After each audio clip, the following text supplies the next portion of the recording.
Try it out. What do you want me to say? I don't know why I'm not really getting you in the microphone very much. Just talk into that and say something. Is it because it's not on? Ooh. Did that help? Yes, it did. It wasn't on. Oh. So you were picking up on yours. I see. Okay, good. Well, we'll have to cut out those first 2 minutes of gold that we had there. Darn it. Darn it. How do you feel about this? Okay. Yeah? Doing okay, yeah. Okay. I'm interested to hear how the conversation goes, and I always enjoy talking to you, so this is not outside of the realm of normal. I get you captive for a while. We never actually cross paths. That's so true. That is an opportunity that doesn't happen very often. Right. I had the same conversation with Vicky because we're on separate floors. But I was thinking the same thing, that I always find it very easy to speak with you as a fellow introverted person. But of course, the fear is like, well, what if today is the exception? We have nothing to talk about. I don't think that'll be the case. Yeah, But I hope that's not the case. I'm really sweating. I'm having a really weird day, Tia. it's okay. Is it? I'm with you. I'm warm too right now, so it's not just you. I think you it's just the got building. you had 3 classes I did. back to back. So I did. Are you exhausted or are you on fire? I'm on fire right now, actually. Good. But I was just joking with my students that I'll probably be, like, after the conversation here, and I did a very fast, abbreviated lecture because of timing. So I'm like, I'm going to be on vocal rest tonight, and my kids are going to love it. That sounds good. You're the first person that I've spoken to at any length Okay. today. Okay. So that's excellent. which is always So weird. you're warming up, and I'm still on rapid fire. So this is good. Yeah, because Abby works from home, so I said good morning to her, but since then I've spoken to nobody. Okay. And so it is 3:30 in the afternoon, and so you're the first human interaction that I've really Excellent. had. And I'm also really recovering from spring break, I feel like, at this point in time. It's hard coming off of it this year. Normally I'm like raring to go, and this year it was a little like I don't want it to be over yet, for sure. And it wasn't like I had a very rigorous spring break. I did a lot of cleaning, and purging, did a couple of fun things, but otherwise it was pretty low key. How about yourself? What did you do? Well, so first of all, my relationship with spring break is such that is very similar to my relationship with summer break. Okay. Which is that it's not real life at all. And I tend to struggle with that a lot because I don't smoke or drink or do drugs, never have and do not intend to. But what I do is during breaks, I do tend to eat more Okay. and pay less regard to nutrition Okay. than I typically do, and likewise for sleep. And so I tend to be, at the end of a week like this, I tend to be underslept and overfed. Which is not a good combination, even though it sounds, in the start, probably sounds like it would be fun. Yeah. So I feel like yesterday in class, I could not put 2 coherent sentences together. Okay. And today I feel like I'm still sort of coming off of that. Yep. It kind of, I don't know what being hungover feels like, but it sort of feels like a spring break hangover. Do you do a lot of like eating out, or is it just not planning normal meal stuff? Well, Abby took the second half of the week off. Because historically we've gone away during the spring break. This year we did not because we have fairly young cats in the house. Right. Yes, and they have big teenager energy. Oh boy. Right now. So they're climbing things that are way too high for them to be on top of. So we stayed home and we didn't go anywhere, but she did take off a few days in the second half of the week. So normally we're very disciplined with our meal planning and we eat in the way that makes us feel good 6 days a week. And during spring break, we don't do that. Okay. And that's coupled with the fact that, as you know, my birthday occurs traditionally in the spring break season. And so it's usually at the tail end, and this year it was at the beginning of, right? Usually my birthday is during spring break itself, and this year it was on the Friday before spring break. Okay. Yeah, so what happens is we tend to, instead of just getting takeout or going out to eat on Saturday, we do it every night. Yeah, of course, because that's what you need to do to celebrate, and that's what happens, when you're not young with birthday parties. You just indulge. Exactly. And I am fairly infamous in my family for being passionate about cookies, and so this year in particular, I received so many cookies from like the house was overflowing with cookies. I got a box from Abby's parents. I got a box from my aunt in Florida. We brought cookies to my mom's house for the family party, and we brought home leftover cookies from that. and I don't know, one or two other sources of cookies. And so I managed to get through all of them. Don't you worry. Oh, good. Yeah. Do we have a favorite cookie, or is any cookie the best cookie ever? Well, another source was that my stepsisters got me cookies from Heirloom Market, which I think is in Wethersfield. Okay.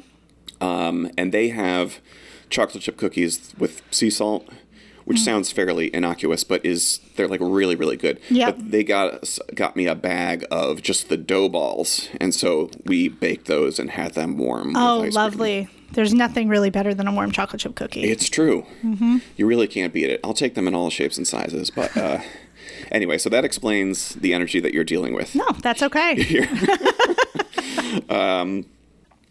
Again, I was having a weird day just because of this spring break hangover, but then, and again, I haven't communicated with any other human beings heretofore, but right before you came down, there's a pet peeve, and I don't know if you experienced this in public speaking, but there is a pet peeve of mine, and it's tricky with the writing process, being a writing teacher, because the act of talking about one's writing helps to clarify and identify areas where the writing needs improvement. Okay. Right? So talking with anybody about anything helps to clarify and refine your own ideas. So it is sort of to be expected that, and you want students to talk to you about their writing process and their papers and that kind of thing. But I have a fairly prescriptive writing process that I use that affords these different checkpoints without hopefully making it too hand-holdy. So there's like a conference at the beginning, then a rough draft, and then a second draft and a peer review, and then a final draft or whatever. Okay.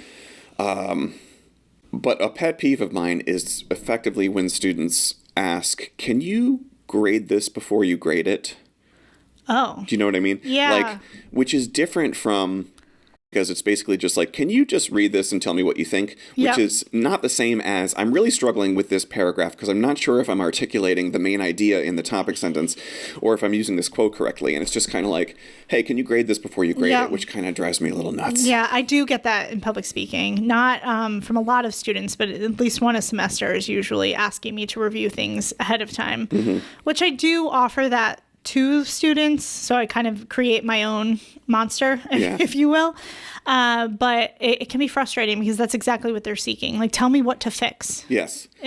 But that's the point of the assignment in the grading process. Right. That's the draft. It's like, can you grade my rough draft before you grade my rough draft? It's a little frustrating. But what I loved was, I don't know if you've been watching, if you have watched Shrinking on Apple TV Plus. I've have it unplanned to watch, but I have not yet. Highly I've heard recommended. very good things about it. It's very good. But there's a joke in there about students asking. And I was like, yes, I screamed at the TV because they made a joke about that. I'll have to move that up. We just finished watching Severance. I don't know if you watched it. Oh, yeah. Incredible show. Very weird. Yes. Very weird. And I'm a little bummed out that the season is now over and I now have to wait probably 2 years. Although I was told today by a student that Ben Stiller said that it will not be as long as the last in between. But I don't know if I trust that. So I've heard the exact same thing. I would put myself, with regard to the first season of Severance, I was like, that was good. I wasn't as obsessed with it as most people, a lot of people seem to be. But I thought the second season was even better, like really quite extraordinary.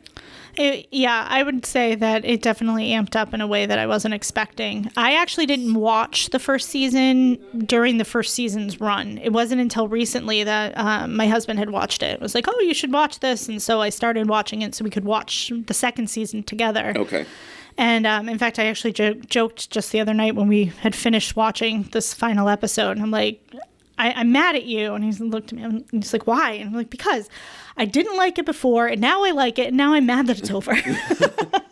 Yeah. Do you find, do you have the space to watch your own television shows? Because all of our TV consumption is done together pretty much. So because of the nature of Brian's job, being a tugboat captain, he goes away for a month at a time. So when he's gone, I get to watch whatever I want without regard to anyone else. Of course, after the kids are sleeping. And then when he's home, we share television shows as we can, or we'll try to watch them at the same time if he's away. If it's something like Severance coming out and that kind of thing, where we didn't want to wait until he was home to watch it. Gotcha. Did I know about the Tugboat Captain? I think I did. Yes, I think so. But might have compartmentalized it in my TIA file. Yeah. Mentally. That's okay. What's it like being married to a tugboat captain who's away for months at a time? It's interesting. I always equate it to living in two different worlds almost, because there's when he's home and then when he's away, which I think a lot of, folks here on campus too that are like in the military Navy lifestyle would understand. But it's also not the Navy or military. So we have constant contact with each other. We be on the phone, we use FaceTime, things like that. And he's in the New England area primarily, but we never get to see him while he's at work. Okay. So I always joke that he's like leading two lives, and we just happen to be one of them. Yeah. But it's really great because how many jobs are there out there that you only work 6 months out of the year? Okay. And then when he's home, he's home.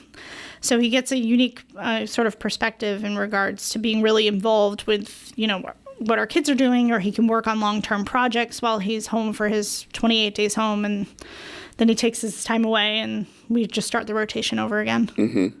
That is pretty, sounds like a very extraordinary kind of lifestyle to have those extremes. Yes. But it is good, like you said, he's not like on a submarine where he is inaccessible to you for 30 days or something. No, we're fortunate. I mean, just the company he works for in the area, he's domestic, not international. So there's mariners that are international and they'll go away for months at a time and are, for the most part, completely uncontactable. Mm-hmm. But no, he's local, so most of the time he's able to get cell signal, like doesn't even have to use the satellite or anything like that, which is nice. Nice. As I said, Abby works from home and has since March 2020. So I'm the one that goes to work most days, not all days, because we're not 9 to 5 people here in academia. But I don't think I've announced this on record, but I have successfully earned a sabbatical in the upcoming academic year. Wonderful. Congratulations, Andrew. Thank you. I did not know that you were even looking into that, so that's great to hear. Thank you very much. But I've been joking to Abby about how much I'm going to be around during that semester. And how does Abby feel about I don't know, but we're very fortunate in our house to have, I think this is how we survived the pandemic, because we reflect on this often, that she started working from home March 2020, if you'll recall. Yes. We left for spring break, never came back. Correct. And March 13th. Yep. I told my students right before break that it was the anniversary, and they all looked at me like I had 3 eyes, but then realized I was correct. And so we're very fortunate that we have, my office is in the basement, and so we can be on separate floors for most of the workday. So, but I'm fully intending to get out of the house to do a lot of that sabbatical work. Now, what are you doing for your sabbatical? I don't want to speak in too much specifics about it, just because I don't yet. I know what I proposed, but because it's going to be a writing-centric, the writing process is a process of figuring out what it's going to be. It's going to be something AI-centric. Okay, interesting. I'm in the AI Presidential Fellows Program right now. Oh, wonderful. Yes, I did hear that. And so it's going to sort of be a diving board to whatever the sabbatical project turns out to be. But I put a lot of stock in the value of place and environment when it comes to working. And I'm very lucky to have a man cave at home. Yep. But at the same time, there are so many pleasures in the cave: guitars and video games and couches and televisions and music and all kinds of stuff that are not work-related, that I do find it very difficult sometimes to concentrate down there. So I intend to leave the house to do a lot of that sabbatical work. Did you go to places like the library or a coffee shop, or do you have like a preferred outside of the house working environment? Well, I'm fortunate, as are you, that I have an office here as well, which I'm 27 minutes from campus, which is like just far enough to think about, is it worth going in or not? But a lot of times it is. Like Tuesdays I don't teach in person, but I come here anyway for concentration purposes. I do a lot of library work. Okay. I think most of my promotion applications were written in public libraries. Okay. Probably. Tenure application, all that kind of stuff. So yeah, I do love going to the public library, and ours is within walking distance. Oh, wonderful. Oh, Yeah. that's great. I would love the opportunity to be that close to a library or a place like that. Yep. You get a little bit of a jaunt, and then you get to relax and work. Precisely. So yeah, it's going to be a whole lifestyle sort of thing. Do you feel broken in? You feel Yeah. warmed up? Yeah. I'm going to edit this so we sound great and intelligible. Okay. You sound intelligible, but so that I do as well. I think at this time I will do the intro Okay. and then put it at the beginning. Have you listened to the show before? I have. I listen to it pretty regularly, actually. Oh, good. Yeah. So Okay. I was excited for you to invite me to be a part of it. Well, I'm very excited that you're here because I always find an easy time talking to you, and even though going into today, I was like, I feel like my brain's a little bit loose in my head, and it's kind of rattling around a little bit because of that spring break Yeah. hangover. But I feel like we're going to be fine. Yes, I think we'll be fine. And Okay, great. I'm with you on that rattling. Again, you had reminded me yesterday. I was like, sorry.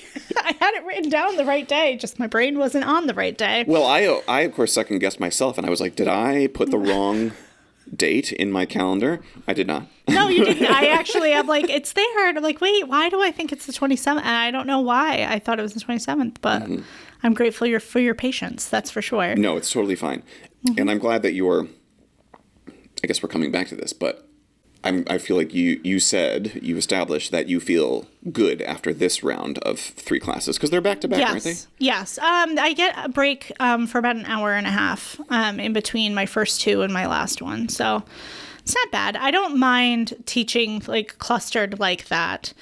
The biggest issue is that I get held by students in between classes, and they want to ask me questions or need suggestions or feedback, and I don't always have the amount of time that I think that I would like to provide for them. I think once I answer their immediate question, they're good to go, but I always like to leave that little cushion if there's something else that comes up. Totally. I have 2 classes that are back to back this semester, which is great for the condensation in terms of keeping the schedule nice and tight. But yeah, you're right that if students do want to talk to you after class, it can be a little bit tricky to gently urge them to understand your answer to their questions. But does that break between for me, teaching 2 classes back to back, it's always, I've said this with previous guests before, but there's always for me as someone who has felt pretty serious anxiety in the past and continues to feel it in various contexts, there's always the anticipation of, I think that's what anxiety is the anticipation of something that could occur or is going to occur. And so, like even today, you were the only concrete thing on my schedule, and it was mostly what I was thinking about during the day. But it's the same thing with my classes, even though I've been doing them for years and years, that it is something that I anticipate and not really have anxiety about, but something that I do anticipate eagerly. And then once I'm in the classroom, it's like, thank goodness, here we are. And when I'm in my first class, I feel myself thinking like, this is great, I love this. And then after this, I get to do it again in one more class, and then I'm done. What could be better? But I feel like if I had a big break between classes 2 and 3, I might slump a little bit. Do you ever find that to be a challenge? Not so much, only because at least I teach public speaking as my first class, and then I teach interpersonal communication, have my break, and then I circle back to public speaking. So I think it's that reset that I'm not teaching the same material again that probably helps with that not feeling the slump. And I'm, different group of students, totally different vibe in the room for each of my classes. So I have different things to sort of anticipate or look forward to or anticipate and maybe be worried about a little bit more. But it works out well in that regard. I think if it were the same courses, like if I were teaching 3 public speaking back to back, that would probably be a lot.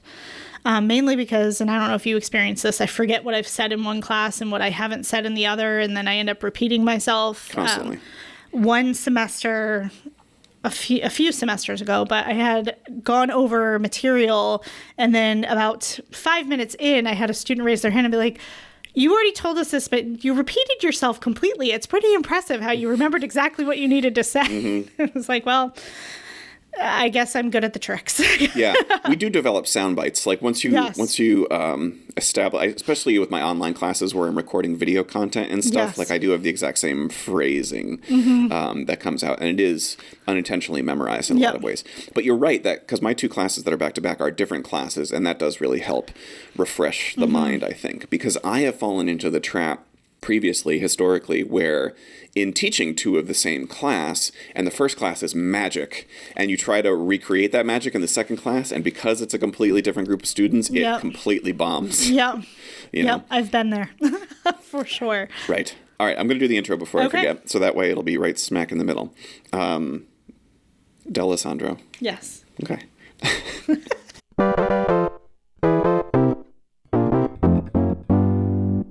Hello, everybody, and welcome to The Flow Down. This is a podcast featuring conversations with Three Rivers students, faculty, and staff. My name is Andrew Marvin. I teach English at Three Rivers, and my guest today is Tia D'Alessandro. Tia is a communications teacher, mom, book addict, aspiring gardener, and sailor by osmosis. Hello, my friend. Hello, how are you? I'm good, thank you. How are you? Doing well today. They don't know that we've already been talking for half an hour. That's all right. It's part of the magic behind the curtain. The magic of podcasting. That's exactly right. I noticed that you identify as a communications teacher. Are you hesitant to apply the word professor to yourself? Well, yes and no, because I think for one, I haven't earned the title of professor yet, and I do respect the fact that that puts in time and effort and work to gain that title. But I also think at the end of the day, no matter what my title is, I'm a teacher, and my goal is to help students overcome communications obstacles, etc. So I think that's why I guess I gravitate towards using that, because it's what I'm doing. It's the task that I'm set out to do. So I totally relate to that, and that's why I noticed it, because as you may have noticed, I introduce myself on the show by saying I teach English. Not that I am an English professor, although that is technically true semantically.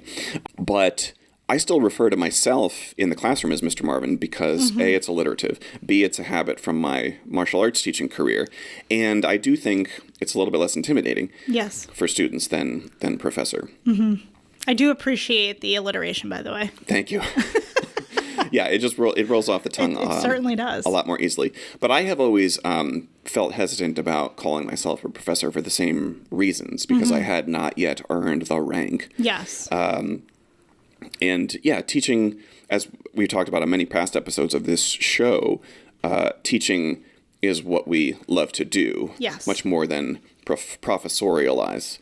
Correct. Correct. And I think it really connects us to the students in a more impactful way. So there isn't that, I mean, obviously there's that hierarchy that occurs, and that, we are their teacher, and most students have gone through, public school system, and there is that power play, right, of the teacher versus the student, but we're still this accessible thing rather than being this ethereal body. Yes. And I think it helps them connect and bond. And I was just talking to a student today. She's a math major, and she would like to eventually teach math in community college. And I had shared with her that a couple of the other faculty here that have gone through community college and worked their way up, and now they're teaching here. So it's accessible. It's an achievable goal for you. You don't have to feel like it's outside of the realm of possibility. So that's sort of how I gravitate. Do you let students call you by your first name? Yes. You do? I do. It doesn't, I really, I sign emails as Prof D, actually. Wow. Mainly because, they'll call me professor, so it indicates that. And then D'Alessandro is a mouthful, so rather than make them spell it out or whatever, I want them to feel, again, accessible. I think that comes from my mom having worked in schools when I was a kid, and she was always Mrs. D. So it was easier, again, for kids to say that rather than D'Alessandro. Yeah. But they can call me whatever they want as long as they're not rude. Yeah. Prof D is pretty hip. I do not allow the first name. Okay.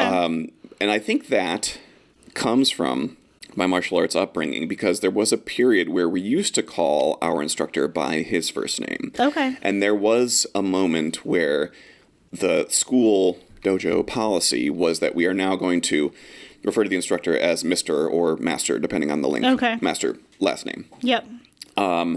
And I remember, this is like one of the many, many takeaways that still sticks with me from those first 20-ish years of my life, that it wasn't about inflating his ego so much as kind of cultivating a culture of respect between the student and instructor, which made a lot of sense to me. And so I do stick with Mr. Yep. It's a little bit more accessible and less formal, but I'm not yet on the Andrew level. Okay. With my students. I can appreciate that, though. Yeah.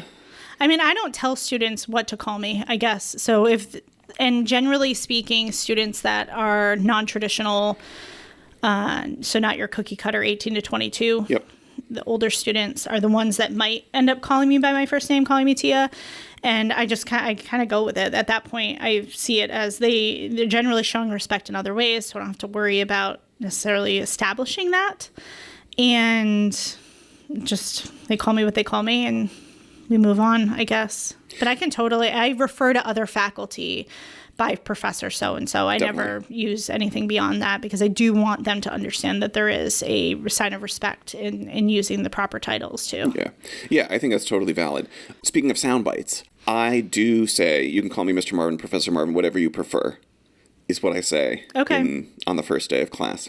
So that tends to, and I refer to myself as Mr., so I think that tends to be what students use, although they call me Professor more than I refer to myself as Professor, certainly. I know that you and I have talked about this, but I'm very fond of this story, and so I do want to establish it for the listeners as context, because I started in 2012 as an adjunct, and at that time, you were in some kind of position where you were, the way I think of it, you were the person that I could ask questions to. Because you were in some office somewhere, and I don't think I ever met you face to face, but your name had a certain gravitas to it as being like the person that I, a frightened little adjunct, could ask questions to.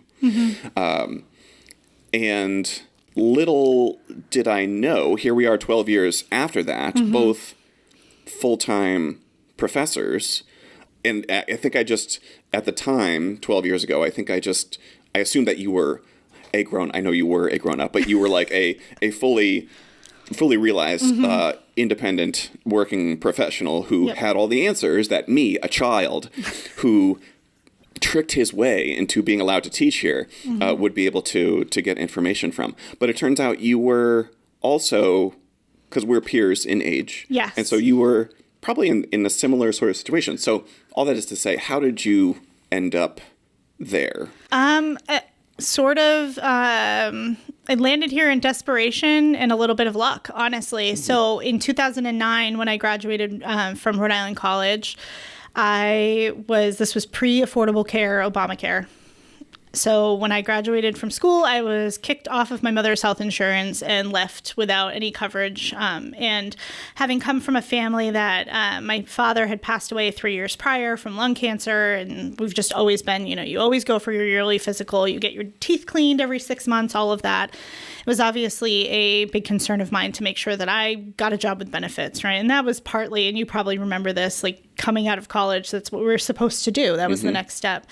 So I started applying everywhere, and one of the jobs that I applied for was far out of reach, but I was starry-eyed and right out of school as the executive assistant to the president position, and knowing that I was probably not qualified for it, and the folks that were on the committee also agreed that I was not qualified for it, so they didn't pull me for that, but they did end up pulling my application for an EA position for the academic dean. And that, again, was 2009. So in fall 2009, I started there, with the idea of like, oh, this is just a stepping stone. At that point, I didn't necessarily have the aspirations to remain in academics, but I knew it was a good job and I liked school. So working in a school felt like a good fit for me. Yep. And that slowly turned into wanting to stay in education and going back for my graduate degree so I could teach. In 2012, I was still at EA, but at that point, I was working on my master's degree. And that's sort of how I fell into that. And then that slowly turned into finishing my degree and then becoming an adjunct and here I am as full-time faculty. Extraordinary. So, yeah. So you were 2009 finished undergrad. Correct. And the undergraduate was what major? I double majored in communications and anthropology. Cool. So my real passion was anthropology, but I realized fairly early on that in order to really do anything with that degree, I would have to go further and do graduate work through a PhD to really be successful. And it just wasn't what I was interested in doing at the time. And I was in the honors program, and I was taking a core class in free speech. And the instructor, her name is Dr. Olmsted, had pulled me aside one day and said, "Have you ever considered majoring in communications?" And I'm like, "No, tell me more." And we started having a conversation, and I was able to, because of just the way my advisors had helped me, pull on a second major without adding any extra time to my 4-year degree. So I decided to do both, and that's kind of how I landed with communications and anthropology. At the time, again, coming out of college, I was like, I'm going to be in marketing, and I'm going to do all these cool things with advertising. And I did a little bit of per diem work with a marketing agency here in Norwich and learned that I really did not like that job. I think it's wonderful. It just wasn't for me. Sure. And then, like I said, landed in here for desperation for insurance. Mm-hmm. And it's turned into my career, which I can say that I'm really grateful for. Yes. Yeah, I feel the same way. Mm-hmm. Desperation rings true to me as well, because I was finishing my master's degree in 2012, and my dad and stepmom were selling the house that I was living in with them, living in their basement, and so had to get a job. And this was the first adjunct positions that I applied for. Mm-hmm. And been here ever since. Just so lucky how things work out in that way. When somebody, because I also had a similar experience of an advisor or a professor being very encouraging about something. When somebody encourages you, have you ever thought about going into communications? What does that mean exactly? Does that mean that they identified you as a great public speaker, or as, like, what does that mean in practical terms that she saw in you? I think in that, perhaps because it was a small class. I want to say there were probably 15 of us. It was very discussion based. I would imagine we never really talked about what sort of caused her to ask me that question.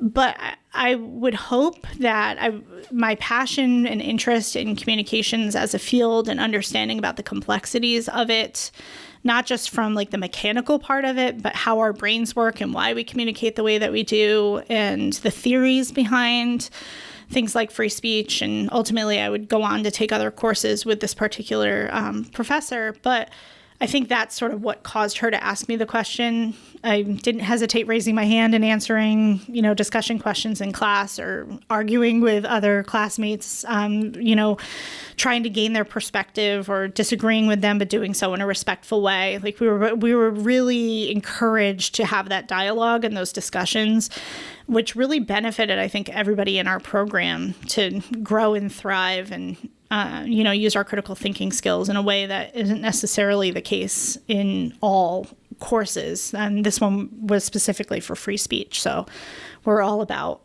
saying what you felt. Got it. So in 2012, you were finishing or working on your master's degree. Correct. And that was where? At University of Hartford. University of Hartford. And that was also communication? Yes. Gotcha. And so because I had 2 years as an adjunct from 12 to 14, and then was a lecturer for 4 years, and then applied for the tenure track and so on and so on. Were you, because I know you said you started adjuncting here, how long were you adjuncting at Three Rivers? I started in 2016 as an adjunct, and it took me 5 years to get my master's, because when I started in 2011, I had anticipated being done maybe 2.5 years because I was working full time and taking courses part time, and then got married, and then ended up pregnant with my first child, and he arrived 3 months early. So it kind of put a big wrench into the plans, and I sort of had to take a pause back. And initially at that point, when he was born in fall of 2013, I was on thesis track, so working on a thesis research and all of that. And then because of, raising a child and all of the, additional responsibilities of that, stepped back and realized that doing the comprehensive exam route was probably the better option for me, taking a couple of extra courses one at a time and all of that. But when I started, sort of to answer your question more thoroughly, when I started in 2011 for my graduate degree, it was with the hope of being an adjunct here at Three Rivers. And that was a combination of things. Like in the academic environment, Professor Michael Stutz, I had talked a lot too. I realized that, I could teach public speaking. This is something that I could do. I had other faculty here that encouraged me. They would bring me in as a guest speaker to talk about different communications topics, things like that. So it sort of inspired me to move into wanting to teach. So from 2016 until the fall of 22 was when I had been an adjunct, and then I was able to apply to a position here and was taken on, which I'm really, really grateful for. Yeah. Awesome. Yeah, I continually marvel at how lucky and grateful I feel to have been able to work my way to this position, because it is the best, being in the academic environment and working with college students. And I don't know, just the whole, I feel, I've been to most of the other campuses in the system, but I do feel like there is something unique to Three Rivers in terms of, like, I have I have several colleagues at different campuses across the state, and there's a lot of complaining about things that are outside of our control and that sort of stuff. And I never really feel compelled to do that about what happens here on our campus. So we're really fortunate to have some really great leadership here, and a lot of community aspect and support of one another. I can't really speak to other campuses because I haven't really visited any other campuses, to be completely honest with you. But speaking to other colleagues, I do get the same sense that you have. And I am very grateful to be part of this particular campus and continue to build on that community. Totally. So again, I know you and I talk about this regularly, but nobody has eavesdropped on our conversation before. How does an introverted person like you or me go into public speaking as a profession? I don't know. We have talked about this ad nauseum. It's funny because I'm the type of person that really, and you and I have talked about this before, I'm a big observer. I like to watch from the sidelines and put in, input as I go. I'm actually reading a book right now, which I'm not very far into, but it's called Super Communicators. I'm forgetting the name. Charles Duhigg, maybe, is the author's name. And it really talks about sort of people that gravitate towards being able to communicate well because of emotional intelligence or being able to read body language. And those are things that I've always been pretty apt at. So I think that's sort of how I landed in communication and public speaking. But admittedly, it can be exhausting at the end of the day when I've been on, and then I have to step back and kind of decompress. Yes, that's exactly what I was going to say, because I know, again, we have discussed that the teaching is a form of public speaking, because you are on. And so do you see it as a different version of yourself that you have to sort of activate when you go into the classroom? Yes and no. I try to treat it as just having conversations with people. And I do enjoy actually just chatting with, like you and I right now chatting. I enjoy that part of communication, or being, the introverted extrovert, like conversations, small groups, things like that don't bug me. So I try to teach the classroom and treat the classroom environment like it is just small conversations. And I really encourage my students to treat presentations like that as well, because it is really about having a conversation and the connection that you have with your fellow humans. At the end of the day, it's really about just those connections that we create with one another. And that's how you help them retain information or move to that next level or overcome an obstacle. I've taught public speaking once here, and it was pretty early on, like probably 2015-ish, I want to say. And I think it was during the summer, too. Okay. How do you, I guess maybe you kind of just addressed it, but for me, public speaking is a kind of performance, just like teaching is a kind of performance. And I have been fortunate, due to life experiences that have shaped who I am, have learned to develop this teaching persona that is much more extroverted than my typical persona. How do you help guide or encourage or comfort students who are like really painfully shy? Because I remember in teaching public speaking, I would feel bad, so to speak, about trying to not pressure them, but making them feel like they needed to be somebody else. But don't you also kind of have to be somebody else when you're speaking publicly? You know, do you have to be extroverted when you're speaking publicly? Does that a question even make sense? It does make sense. Yes and no. I think the hard part with students that are really struggling with speech anxiety is getting them to overcome the initial fear of that they're the only one in the room that's scared. Because, you know, and we cover this pretty extensively at the beginning of the semester, but everyone in the room is nervous. And, you know, I mention even, you know, your really important political figures. Barack Obama is an incredible speaker as an example, but he's probably, and granted I don't know him and it's never been quoted, but he's probably a little bit nervous before he makes a big speech, and that we all feel those nerves and that discomfort. But using that discomfort can be beneficial if it means to grow. Like, you're not going to grow as an individual if you're comfortable. You have to be uncomfortable. And so, you know, in the classroom, I start with having them give the first day of class, they're giving short introductions of themselves, very short, brief, but they're doing it from their seats. And it really is just sharing with the class what their name is, what their major, a little bit about themselves to kind of start creating those connections.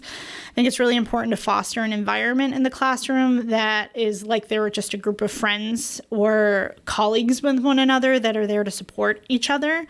Obviously, that doesn't necessarily translate to, you know, a big conference room full of people that you don't know. Or, I mean, you and I have to speak in front of our colleagues all the time for different meetings. That can be a little bit more complex in regards to how you're feeling. But a lot of how you create your space in comfort is removing novelty. And the more you do it, the more comfortable you're going to feel. Mm-hmm. So we start right from the get-go of them having to get in front of the class. At first, I actually stay up there with them, kind of. I'm at the work table and they're kind of next to me, and then I slowly move myself away. I've had a couple of students that have really struggled, and we've had to work on that sort of separately. And sometimes it's a matter of allowed them to sit down their first couple of speeches and sit at the table, and that makes them more comfortable. But it really, in some ways, is performative. So you're absolutely right, but it's just trying to treat it like you're around friends. And if you are comfortable around friends, you can translate that into a larger space. Yeah. I love that everyone in the room is nervous thing. Because one thing that I try to think about is that people want you to be good. You know, they don't want to sit through a poor speech. They want you to crush it. And so I do find that to be comforting. And I feel like this is kind of becoming a recurring motif on the show, that you have to be uncomfortable because that is where the growth comes in. Yes. There is a poem. I'm kind of, in anticipating this sabbatical project, I'm sort of accumulating links and articles and things about AI. Mm-hmm. And there's a poem that I just found pretty recently. I can't even remember the exact title, but it's like "To the Student Who Used AI." And it's a very short poem, but the sort of the takeaway of it is kind of like, what are you trying to avoid? Mm-hmm.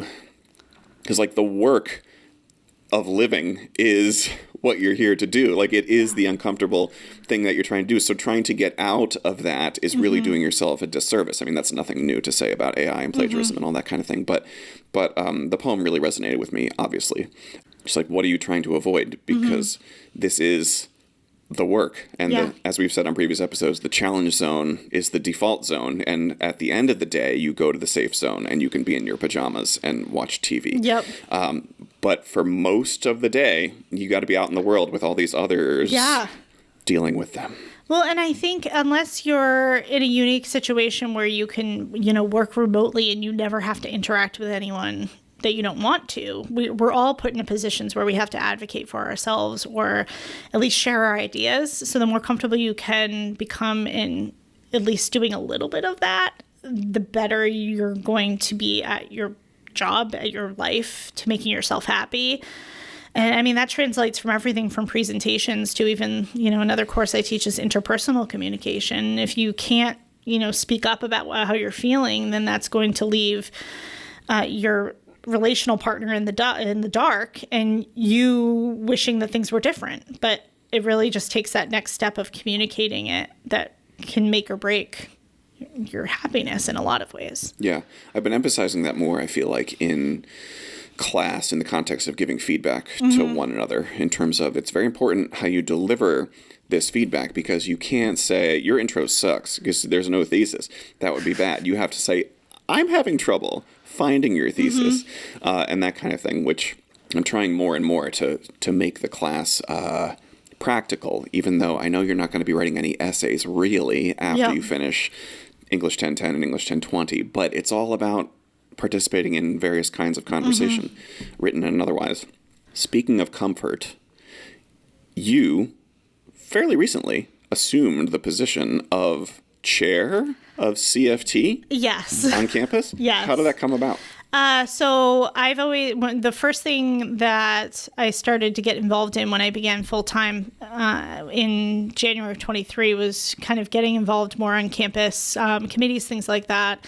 And Jen Nolly, who is the former chair of Center for Teaching, as well as the program coordinator for early childhood, et cetera, I've known her for a very long time, since 2009. So she kind of took me under her wing and she's like, join this committee. It's a really fun place to be. So I joined it. And in addition to that, I was doing a couple of other committees and really enjoyed the work that CFT does, and really the encouragement of other faculty and overcoming obstacles, issues we're facing in the classroom, new strategies, dealing with things like AI, and all of these new things that are coming up. And it sort of just evolved into becoming more and more involved. And then as she wanted to step down, Jen Nolly wanted to step down, she asked me if I'd be interested in stepping up, and I said sure, and here we are. It's been really interesting to network with the different TLCs or chairs on the different campuses and learning more about the programming that's offered and all of the really wonderful opportunities that are available, as well as a huge amount of support. You had mentioned earlier, our campus being unique in that, we're able to kind of support one another, and it feels like there's not a lot to complain about compared to other campuses. The Center for Teaching as a whole statewide is very supportive, and it's a wonderful group to be part of. So I'm grateful for that as well. And it's just a lot of fun to come up with new ideas to help, establish strategies. Or we did the professional development on AI in January, and, different approaches to these issues that, in academics, AI has been this big voodoo thing where we don't really want to acknowledge the fact that it's here. Or that we need to embrace it a little bit. And we were able to kind of do some professional development to help encourage that we can take this on and not have it be so scary. Do you feel, is there anything that you did not expect serving in this role as the chair of CFT? Like any leadership situation, there's always like the detail stuff that I wasn't necessarily anticipating. P cards, yes, the P cards, the training that goes with the P cards, especially in light of kind of the findings that have occurred statewide with that. So it's been all extra trainings and understandings of what we can and cannot spend money on, which I appreciate. Learning more about that and understanding that part of it, the budget and how to make those dollars stretch a little bit further. Because while we are, given funds to do professional development, et cetera, it's not a huge amount. And it's really important for us to stretch that funding as best we can to serve the faculty and then the students really through what we're bringing in. So that's been sort of the thing that I haven't enjoyed quite as much, but it's also a learning experience for me to figure all of that out and be creative. Yeah, I agree with you that especially the statewide CFT events have been something that have grown very near and dear to my heart over the years, and I've made a lot of friends in those contexts. You went to the Schwab. Yes. What is it? The Schwab Academy? Schwab Leadership Seminar. Leadership Seminar now? Yeah. You said the speaker was really good. Yes. It was Dr. Miguel Cardonas, who was the former Secretary of Education under Joe Biden. He's from Connecticut. He's from Connecticut. Right. I believe he was the superintendent, I want to say, in Meriden, and then moved up to working under Governor Lamont in his administration as the board I don't know what you would call the statewide superintendent of Board of Education, but that's what he was, the director, I guess maybe that's the term. And so he did that, and then he was brought in under President Biden. So it was a really fantastic seminar or presentation from him talking about collaborative leadership and the importance of really bringing in all of the different components and hearing everyone out, and understanding that there isn't necessarily a clear solution to every problem, but working together you can come down to a solution, which I think is really important for us to embrace right now as we're continuing to feel the effects of the merger and the different changes that are happening, and doing so in a way that helps us move forward collectively and all feeling heard, which is so important. Well, that sounds great. And you're going to Barnes this year. I am going to Barnes this year. We've been to Barnes together at the same time previously, yes. right? That was one of our first heart-to-hearts, I feel. It was, actually, yeah. So I went 2 years ago in 23. It was my first semester teaching full-time, and I was, again, latching on to any professional development or committee work that I could. Yep. Just wanting to establish myself as faculty, having transitioned from adjunct into full-time, but also a lot of people knew me from my EA days. So I just wanted to really kind of grasp onto whatever I could. And it was such an incredible experience at Barnes, not only because you and I got to know each other a little bit better, but just the community of educators that go to these events is just, it's profound, really. And such an incredible opportunity that we as faculty get to participate in. For those listening, the Barnes Seminar is a 2.5-day retreat for community college faculty. It's kind of like a sleepover camp in the woods. But it really is to me, it's the most community and camaraderie centric of the statewide CFT events that we have. And that's one thing that I love about our CFT professional development lineup, is that they all sort of have different things. Like there's Schwab about leadership, and there's Instructional Skills Workshop, which is really like concrete classroom-centric pedagogical theory, and there's Barnes, which is very community-centric, and everybody's doing the best they can, and just a good reminder that you're not alone and everybody's struggling with the same things. So yeah, that's very exciting that you get to go as a returner. Yes, I'm very excited about it and looking forward to meeting new people and creating those networking that to help us grow Center for Teaching as a whole, as well as just our community as state educators. Yeah, no doubt about it. I've been on the staff at Barnes for, 3 years now, maybe, which has been a great privilege to do that, because because people have, I said this in my email plug also, but people may have heard that the Barnes Seminar is kind of really sort of like touchy-feely, kind of like campfire, kumbaya, ukuleles and stuff. And it's under certain people's stewardship, it might have been a little bit more like that in years past.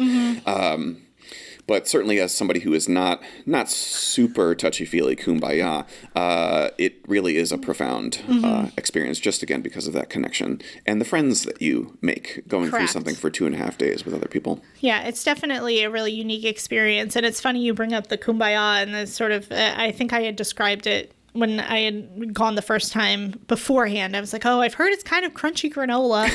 That's what people say. Yeah, the crunchy granola, right. And, going in, that was what my expectation was. And there was a little bit like that, but not in a way that felt overwhelming. It just felt like a great way to describe it is like summer camp, like where everyone was free to be as creative or more prescriptive as they needed to be, and we could really discuss some of the issues that we're facing as educators within, the system itself, but also like the larger scope of the world as educators and all of the, obstacles that educators face, and then also the triumphs that we've faced, the things that we've implemented in the classroom or with students that have worked really well, and kind of comparing notes in an environment that's really non-threatening, because for one, it's not on anyone's campus. We're not looking at dealing with any of the politics that can occur in any type of group or organization. there's no hierarchy. Everyone is equal. Like, I really appreciated that part of it. And especially as someone who was brand new to the full-time world at that point, it felt very comfortable for me to be around other people and not feel like, we talked about titles earlier, but my title didn't matter. I was just a teacher around other teachers. And that is really what was so profound for me and why I'm so excited to go back in May. Yeah, that's an excellent way to put it. You mentioned that you are struggling to find new hobbies. Yes.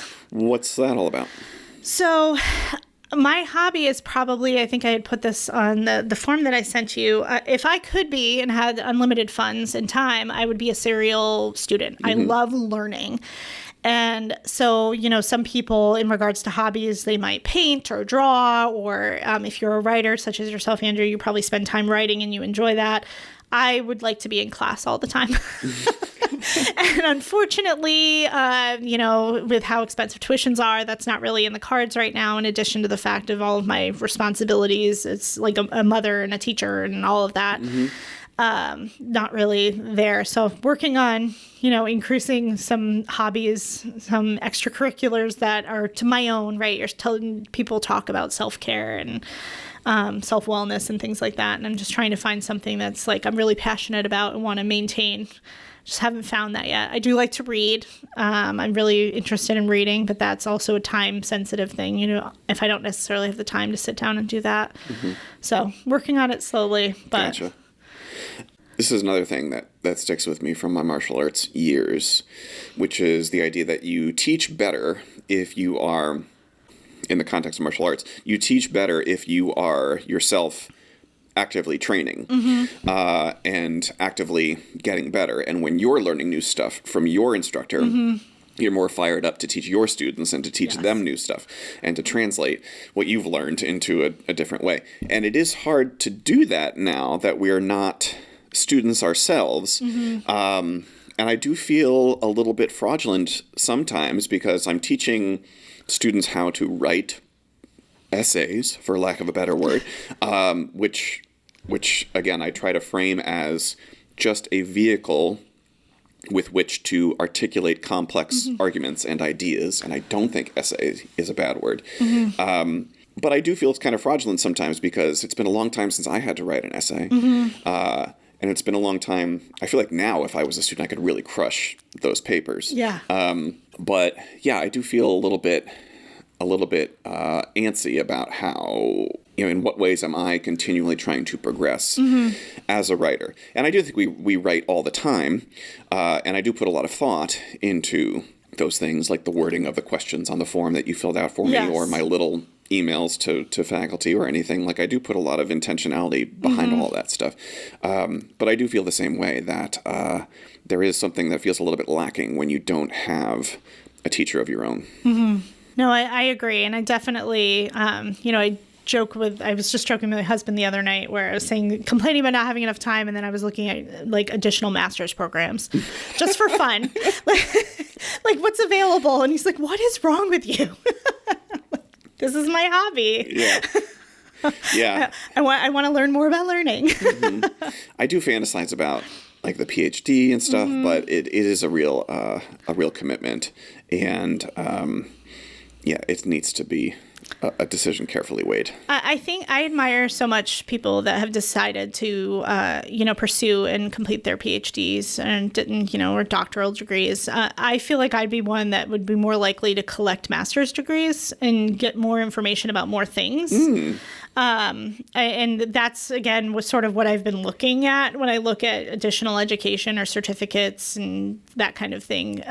Not to say that a PhD is off the table for me, but especially right now in the season of life that I'm in with my kids, it's not necessarily attainable right now. So I don't want to bite off more than I can chew and then set myself up to feel like I'm just not doing enough or the quality of the work that I want to do. I do like the idea of collecting master's degrees. I'm telling you. See? 2-year certificates or diplomas here and there. There you go. I do have, in my task manager, there's a someday category, and there is an item in there that says master in philosophy, question mark? Oh, all right. Just because that sounds not mildly, it sounds very interesting. I loved my undergraduate philosophy courses. But there's no practical need for me to have a master's in philosophy right now. Yep. And so it would be purely a luxury to do that. But what else are you going to do? Why not, right? Yeah, exactly. What else are you going to do? You and I could talk about Costco a lot. Yes. And we've never encountered each other there. Yeah, correct. I was thinking about that the other day while I was at Costco, and I was like, Andrew and I were like, how do we have never seen each other here? But Yeah. I never see anyone at Costco, and yet everyone goes. So it's like this magical vacuum. I used to see Leslie Samuelson like every time. Oh, all right. Yeah. Okay. So I have run into colleagues at the Costco, and probably like 2 times ago, I pulled into my parking spot and had a text message from you. So yeah, there's a very strong Tia Costco connection. Interesting. But you have spoken about going with your son Yes. to Costco. Yes. And in my hypothetical daydreaming about alternate realities where I have children, I always think of what it would be like to navigate a grocery store with a child, because I feel like there is so much teaching to be done. Yes. In that regard, in terms of navigating a grocery store. What is that like? Is that, I know you said he has lots of observations and lots of thoughts, but are there teachable moments you find, or what's that like? I always joke that navigating a grocery store with children, especially because they always want to push the cart, is like teaching them how to drive early. So we work on, right side of the road kind of things. Always staying to the right and being aware of your surroundings, not running into people, things like that. With my older son, who's 11, we talk a lot about like looking at the prices of things and making good choices nutritionally, stuff like that. But typically grocery store or Costco runs are a little bit stressful because there's always a lot, like any child, they're always asking for things, or my 4-year-old in particular likes to grab things. He's very helpful, but not necessarily helpful in the way that we need him to be. And he'll just take random things and put it in the cart. And it's like, we don't need X, Y, and Z. You don't even eat this. But it's always interesting in places like, the grocery store or Costco and navigating that, and especially with the carts. I don't think the person who invented carts had in mind that children would be trying to operate them because they're not conducive to safe space management. Yeah. I do all the Costco runs for our household. And in the rare instance where Abby and I go to a grocery store together, I feel like I really regress and become the child, because I never get to talk to anybody while I'm doing the grocery shopping. So like when it's just me by myself, I'm like just like you said, it's all about situational awareness. Yep. And I envision like teaching my non-existent child, like, see, now what these people are doing is standing in the middle of the aisle. Yes. And we don't judge them for that, but we do choose differently. And notice how this cart is perpendicular to the flow of traffic. Yep. And things like that. But when Abby and I go together, I'm the one that's like, look, they have this. And look, they have this. So yeah, but I do feel like the grocery store is a microcosm for learning how to calmly navigate encounters with other people. Yes, and dealing with the different choices of other people, for sure. Yes. And encouraging them not to make those choices. I think your description of standing in the middle of the aisle is the perfect example. Or, as you're moving along and somebody has decided to stop for, they could be reading a label or whatever they're doing. It's the idea of you pull off to the side. You don't need to be right in the middle. And trying to explain that to an 11, an 8, and a 4-year-old can sometimes be difficult when they're just concerned about grabbing that really cool box of Lucky Charms or whatever they're after. So, yes. Precisely.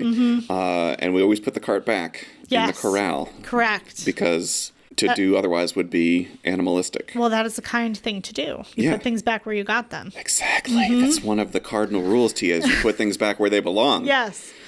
Otherwise, you're just contributing chaos. Exactly. To the world. I am going to talk about this, but I think this is a compliment to my relationship. That this is probably my biggest pet peeve. And because this is my biggest pet peeve, I think it speaks to the strength of our relationship. But we have an electric kettle that we use for coffee. And I firmly believe that when one is done with the kettle should be refilled and replaced on the base. Okay. And not everyone in the household feels that way. And so frequently I encounter the kettle and it is off the base and empty. Oh. And this is problematic for two reasons. The first of which is that it's taking up twice as much counter space. Okay. Which is precious. I can appreciate that. And second of all, that now somebody has to do an extra step in order to use the kettle. And so the kettle has not been left in a way that it is ready for the next person. It has not been left better than you found it. You know what I'm saying? So it's all other people. No. Yeah. No, I am with you on that. And I can definitely appreciate that sentiment. And again, leaving things in the space, that is a huge issue. Yes, exactly. Especially, I don't know how much space you have in your kitchen, but I know at my house, there's not very much counter space. And so every piece of that real estate is very essential to not crowd. Yes, counter space is at a premium. But to be fair, not all of us have grown-up jobs where every second counts in the exact same way. Well, I feel like for you being the coffee aficionado that you are, it takes longer to get to your coffee if the teapot is not on the kettle. That's true. That's true. Yes. I always love when people bring up topics that I'm very passionate about at the 75-minute mark in the episode. But yes, the coffee is very important, and whatever one can do to reduce the friction of manifesting that coffee. The faster you can get it, the better. I get it. I understand. Yes. I knew you would. Let's see. Do you have questions for me? It's okay if you don't. I guess my big question, out of curiosity, because I know that obviously you are in education, you're an academic, and you've spoken about your teaching of martial arts, but like if you weren't teaching at a college, what would you be doing as a job? I would probably still be in my martial arts career. Okay. Like my oldest friend and I grew up together in the martial arts, and at a certain point in time, there was a fork in our road, and he did not go to college and pursued continuing to be a martial arts instructor full-time, and now owns several locations throughout Connecticut. Wonderful. And I went left and went to college. Okay. Which I think was definitely the correct choice. I do still, everybody wonders about the what if. I had one of the things that caused me to delete Instagram, not my account, but to delete the app entirely, was that I encountered a photo of all of my former martial arts colleagues that were all there together. And I was like, I would 100% be in that photo if I had gone right instead of left. And it really shook me. And I was like, this app brings nothing good. But yeah, I would probably still be teaching martial arts. I'm glad that I'm not because I don't very much miss the camaraderie and the physical training aspects of it. I don't miss training little children so much. But I do miss the working out, and I do miss the physical aspects of it, and the mental and the discipline aspects and all that. But I did not love the business of it. The constant, how are we going to get new students today? Yeah. How are we going to get 5 more students this week? Cold calling and doing public events where you're trying to convince people to buy what you're selling. That I have no interest in. Yeah. And so I'm very, very glad to not have that as a component of my daily life. And in my dream world, I would probably be a musician if I had the time to dedicate to it full time. Very good. Yeah. Now, do you still practice martial arts, or is that sort of okay? No, I stopped pretty much right around the time I became full time here, just because of time constraints. And now that we live down here by the shore, there isn't really a location that's convenient enough. I mean, I could join a different school, like a different type of martial art, but it's not really something that is a high priority right now. That would probably be hard, too, to make that transition and know where you were before and then have the growth process through that would probably be a little bit jarring. Not a bad thing, for sure, but probably not something you want to tackle right now. Yeah, but I was just hearing Victor Wooten, who's one of my favorite bass players, just posted a little video about this where he and his 4 brothers, when they were kids, they were all very athletic and doing sports, and they were also really into music. And at some point, their mother said, you guys have to choose because dedicating only half of your energy to one is it's bringing the team, it's hurting the team, and you're not going to be able to be the musicians that you're capable of being if you don't dedicate yourself to it entirely. So, yeah, if I did ever get back into it, it would be purely as a hobby, physical workout thing. Well, and the other question I had, you already answered when we were talking about how we landed here. That was I don't think we had ever talked about that per se before, and like how I knew that you had started in 2012-ish. Yep. And that I was an EA at the time. But I didn't realize like sort of that transition had happened. I thought you had taught elsewhere before you came here. So now I know. I taught martial arts over a long time. But this was my first higher education teaching position. I adjuncted at Sacred Heart for a year simultaneously in 2013-14. Okay. Also. And I taught in a small capacity, quote unquote, in the sense of being a kind of tutor for my undergraduate professors' classes that I'd already taken, which was one of the first glimpses that I got about teaching in the academic sense. Yep. And here we are. Well, and that's, I mean, back to, the idea of being teachers, it's usually coming from something that we are inspired to do that. I mean, we talked about this at Barnes, actually, when they asked the question of, like, how long have you been a teacher? And you had explained to me your, long history with teaching martial arts and whatnot, and it inspired me to realize, like, I have been teaching for a while because of my, past years moonlighting at Mystic Seaport Museum, teaching sailing and rowing and that kind of thing. And so it wasn't that new to me, just new in the sense of the higher education aspect of it. Yeah, that's the years teaching anything question at Barnes that you're referring to. And I am always a little bit self-conscious about that because I put myself, if you include the martial arts career and how long I've been here, it's like 20-something years. That's how old I am. Yeah, that's how old I am. But I think it counts. It all counts. Tia, thank you very much for being here. I really appreciate your time. And it was as easy to talk to you as I anticipated. Well, good. We always end the show with a recommendation for the listeners, something you think they should check out, mindset they should adopt, any parting words that you would like to give. I think the biggest thing, and we sort of already talked about it, though, is to try or do things that make you really uncomfortable, because from that comes growth and opportunity. And even if you don't think that you're capable of doing it or that you're worthy of doing it, you are, and you'll far exceed anything that you ever thought was possible. And, I look at myself, and we talked about, my role in Center for Teaching, and I didn't think, 2 years ago when I started as full-time that this is where I'd be right now. And I think just having people that believed in me, but also taking the leap is what got me there. And let me tell you, it was anxiety-inducing and uncomfortable, but I'm so grateful that I did do that. So that's my big message for all of the listeners is make yourself uncomfortable because it'll be worth it at the end. Yes, we believe in you, listeners. Yes. Thanks again, Tia. Thank you, Andrew. And thank you, everybody, very much for listening. If you enjoyed the show, please tell somebody else to listen to it. And until next time, thanks.